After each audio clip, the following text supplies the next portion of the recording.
I was listening to this podcast by this British professor. I don't know if he's from Cambridge or Oxford, but he's on the analytical philosophy, but mainly Buddhist or Asian studies. So he was proposing this concept of Rupayana, or, or kind of materialistic Buddhism.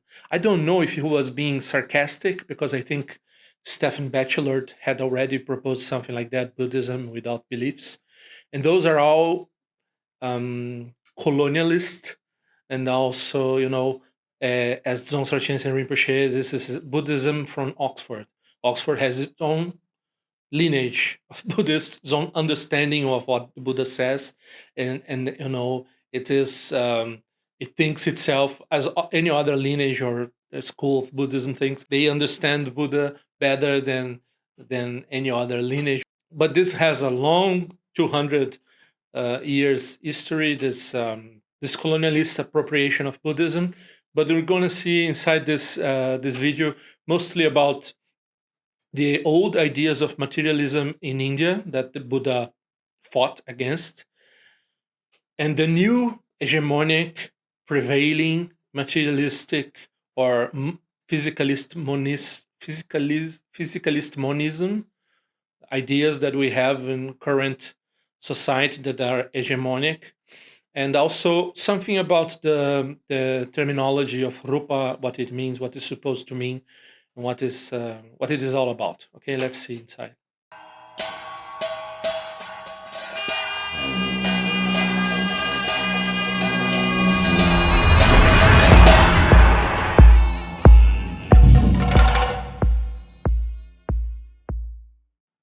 Of course, this term rupa is much older than Buddhism, and although we like to think of Sanskrit as such a uh, static and sacred and precise language, that in fact it actually is, but even so, we have lots of polysemic, we have lots of meanings depending on context, and rupa is a very rich word in that sense. Before Buddhism, it had different scopes and different ideas around it, but mainly it meant something like material form. But these two words, material form, matter, and shape or form, these two words, they come from Greek and Latin understandings of the world. So materia, like we say in Portuguese, matter. It's a word for wood. Like when you go to a construction place to buy stuff to do your house, what is it's the main? It's like we say concrete and use the word concrete for concrete things, because it's very hardy. So wood was very material, very very useful and strong material. So it was called materia. So, and you could shape it. You could shape it like a roof, or you could shape it like a table. You could shape it so you have this idea of form. So you have uh, a substance and then also a shape. The combination of substance and shape, you say, is like an object or something like that, a material object. So you have this concept of materiality that's connected to rupa.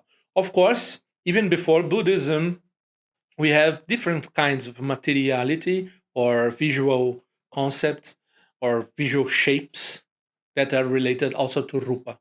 The main translation that we have for rupa is form as opposed to that is shape, visual shape, color, as opposed to concrete stuff. But it was also concrete stuff, also things that you could like grab. Okay, so not so much air, for instance. In Buddhism, when Buddhism uses the concept of rupa, uh, we're talking about the four elements or the five elements. If we're a bit more open, and then things made of those elements, they are rupa. So again, we have these two concepts. We have this concept of touch or solidity, and you have this concept of visual color or shape around it. Those concepts are the concepts we have like in day-to-day life. They are very commonsensical to us. They have like certain firmness when we're talking. So these things that more or less matter, like furnishing your house, food, the substances that we mostly use to sustain ourselves, and we are somewhat made of it. This kind of commonsensical concept of it, it's around rupa. Of course, in Buddhism, Abhidharma is very complex. So you have rupa in the Shravakayana sense. It is a little bit more um, related to the four elements, and it is of course, the Vaibhashika Abhidharma already has this idea, like the Ayatana. The Ayatana is Namarupa, name and form. So if we have a chair, the name chair applies to that object, not only because of shape and because of material that it is made. Of course, you can have chairs of several kinds of materials and several kinds of shapes. So then you have somewhat the idea of views, or how you can use like a bench. You can use it like as a table. You can use it as a bench. So the name you give to it is not only related to rupa. It is related. It has an internal connection. And so also the Vaibhashikas, they had lots of understanding about the distinctiveness of objects. So if you have some kind of projection in your mind that separate things and can see clear delimiters around colors and can identify shapes and then give names to them, etc. So okay, we have this two. Then we have Yogacara. Yogacara, of course, it's more. Uh, uh, it's not really. We can say it is idealistic. It has like the idealism, but we need to say that it is a little bit more on the mind side. So even if you are very generous with them and never have like a chitramatra position of only mind, and then we have like this kind of phenomenological, non-metaphysical understanding of idealism, that it is like the mind is mm, has some interdependence, necessary interdependence with the objects. So, as the Vaibhashikas were saying, that we have like some kind of projection to put a name and to understand the form. We have some kind of mind operating together. We need mind and form to have a form and to have a mind. We need both. So, this understanding of the Vaibhashika goes even further into the Yogacara. And then you have like a very important, like you don't have the idea of materiality, the idea of loka, the idea of world, of material world, etc. This is uh, interdependent projection of the mind. Okay, so you have this more. Of course, in Madhyamaka, you have a very open idea. You can use, according to some schools, you can use all those old Buddhist ideas, and you also have some freedom uh, from any dogmatism, uh, uh, metaphysical dogmatism, like you have substance, you don't have substance, you have two substances, you have the problems of in Western philosophy about the mind body problem, or you have like that this is something that Buddha didn't want to talk about. This was the mind body problem.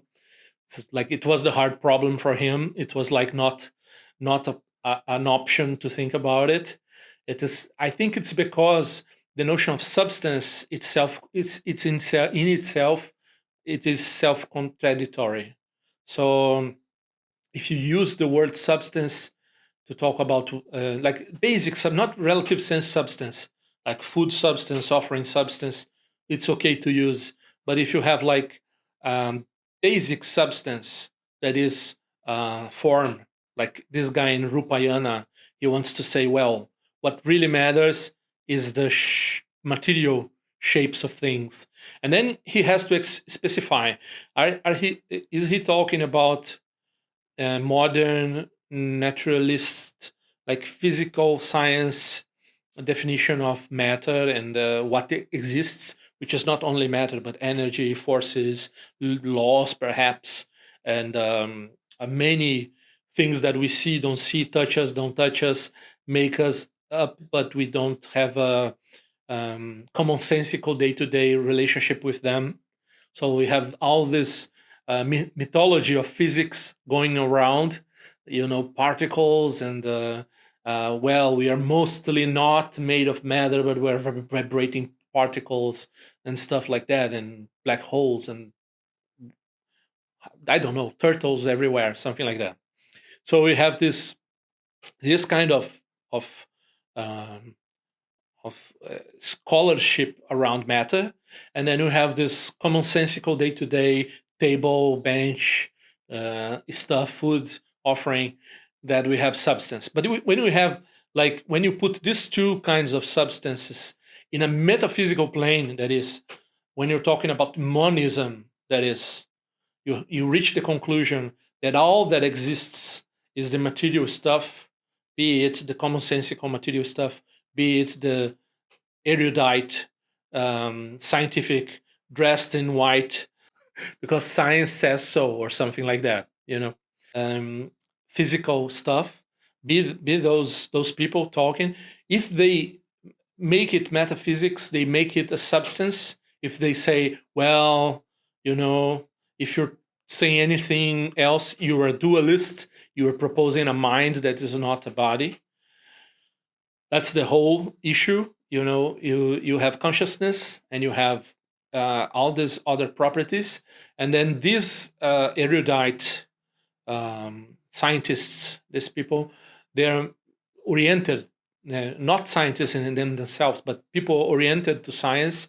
They say, well, perhaps mind is a emergent property of a very complex configuration of matter and its cousins in materiality, that is forces, energies, electromagnetism, etc. So we have these functions of the brain, chemistry and electrical impulses, and then something, because it's very complex, something arises, more like conjuring a genie from a lamp. You rub it in a certain way, then it comes, the ghost in the machine, something like that. Of course, they don't like those ideas because those are dualistic ideas. Dualism is like, well, then spirit, consciousness, mind, it is another substance. If it is another substance, then we have two substances. Then you have matter substance and you have consciousness substance.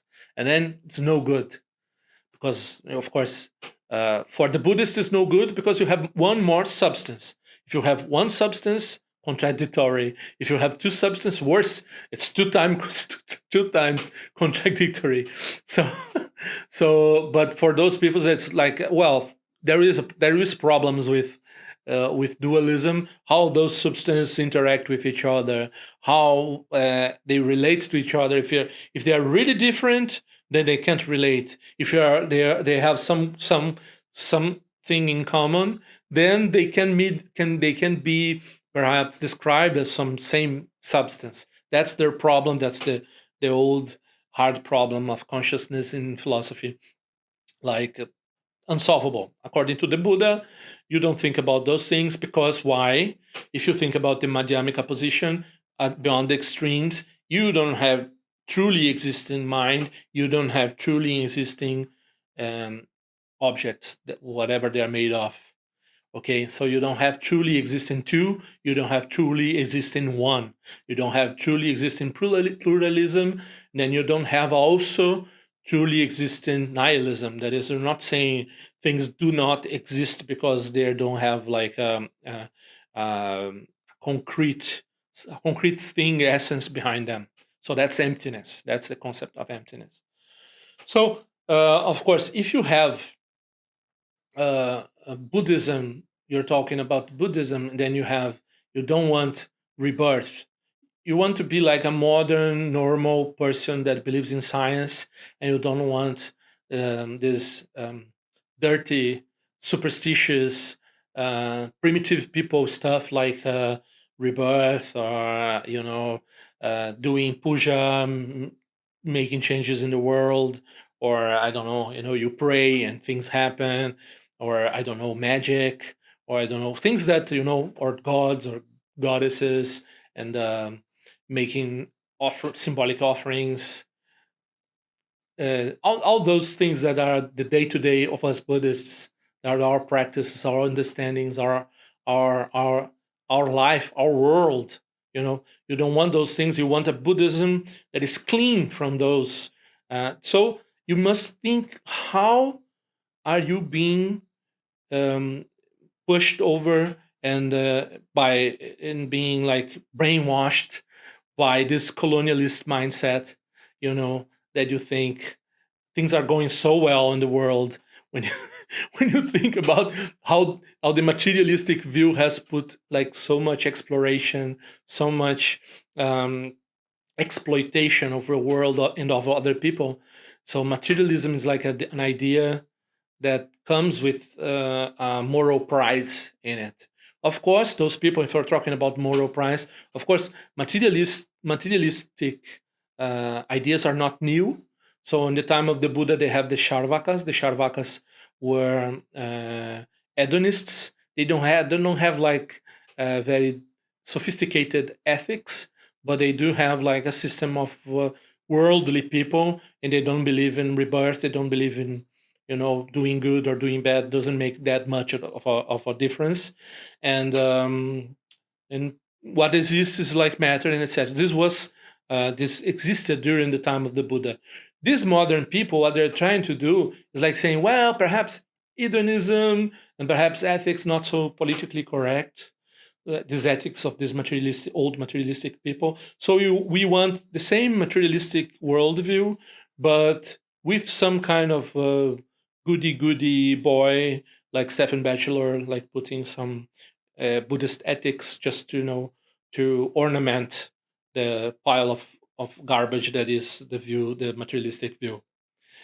So the pile of colonialist garbage that is the materialistic view. So this guy now, I don't know if he's being sarcastic or not, but he wants to do most more or less the same thing and say, we have Rupa. Rupa is what science examines, so it's what really important. So we have the Rupayana. We have this kind of, again, this kind of Buddhism, uncluttered by this superstitious, primitive Asian concepts of the rebirth, or I don't know what else they don't like. Many things they don't like about ritual, or what they call ritual, or stuff like that. Gideon Shepel says our problem is that we believe too easy in things that are believable, and we have a hard time believing things that are hard to believe. So we're conventional. Our minds are limited. Our minds are very strict. So when we think about Madhyamaka, if you have like a very strong attachment to reifying things, then you might use a little bit of Matrix, the Matrix, the movie, the Matrix, thinking about how everything's a simulation, how everything's the mind, like more idealism in your mind, then you can combat this sort of like everything's a dream, like this sort of things. This is not true metaphysical Buddhism, true idea of things in Buddhism, but this helps to dislodge our very attached mind to stuff, to physical stuff and material stuff, and somewhat to science too. Okay, so of course, if you think about the logic of dreams and you start to think like Buddhists encourage you to do, like, and it's not very different, the day-to-day life and the dream state. You have this stronger sense of logic here, because we have not so much merit. Then we have this we have limited minds, so the world works in a very limited way to us, because we have this intellectual obscurations. So we see the world in this very limited way, waking up. But when we dream, we see very strange things happening, makes things don't make sense. And so if we try to make as not so great a difference between these two, this is a training for those people who are afflicted to the materialistic worldview. And of course, if you want to think about philosophy or metaphysics, then you think Madhyamaka, middle way. It's beyond substance. It is insubstantiality, not in the sense of nothing or no substance, but in the sense that there is not an underlying substance, an underlying thing that warranties stuff for us, etc., that is like material substance, physical structure, or laws, or physical laws, or mathematics going happening behind, made by some very machine-like God that makes things work like a clockwork or something like that, like some people thought in the 1800s or something. So these ideas, these metaphysical ideas, you drop because you're supposed to, if you take refuge in Buddhism, you're supposed to go beyond the extremes of eternalism and nihilism. So you don't believe in substance. You don't believe in like material substance. You don't believe in mind substance. You don't believe in stuff, in truly existing stuff. Like truly existing is like a very contendable, polemic word to use, but it's like that's the meaning of emptiness. Meaning of emptiness is not having metaphysics. Metaphysics not in the sense of, I don't know, this supernatural stuff that people want to talk about. No, we're talking metaphysics like physicalism, monism, those ideas like realism, idealism, those ideas, this reification of some substructure of reality, those things are intellectual obscurations and are not emptiness. So thank you for listening to my broken English. I have a brother or sister channel called Tendrel in Portuguese. I have dealt with these subjects of materialism many times. My personal advice, if you don't have a teacher, if you have a teacher, please ask him or her. But if you don't have a teacher, my personal advice is try to lose your limitations around the commonsensical perspective of solid things, and also the commonsensical, erudite, or scientific ideas of structure in the universe, mathematical structure, and laws, and forces, and well, those things can be theorized, perceived, experimented upon, but they don't have truly existing. They depend upon each other. They depend upon mind, and then you can't say that mind on one side is that what truly exists, or the body or stuff in the other side is what truly exists. You can't say those things. So perhaps you become a little bit more open to magic. You don't need to believe in how do you call leprechauns or something like that, or saci pererê in Brazil, or I don't know. There's many things you can believe in Brazil. People believe many things. You don't need to believe those things, but if you're working with Buddhism, you need to try to believe in rebirth. That helps refuge. That helps compassion. If you don't believe in it, you try it on your mind as a mind experiment over and over again. What if everybody has been my mother? What if through my countless lifetimes I have been searching for the Dharma and now I found it? What if you do this thought experiments so that your mind like crackles a little bit, let it open a little bit, don't stay so much stuck in the conceptual framework of colonialists. We see each other in the Dharma practice.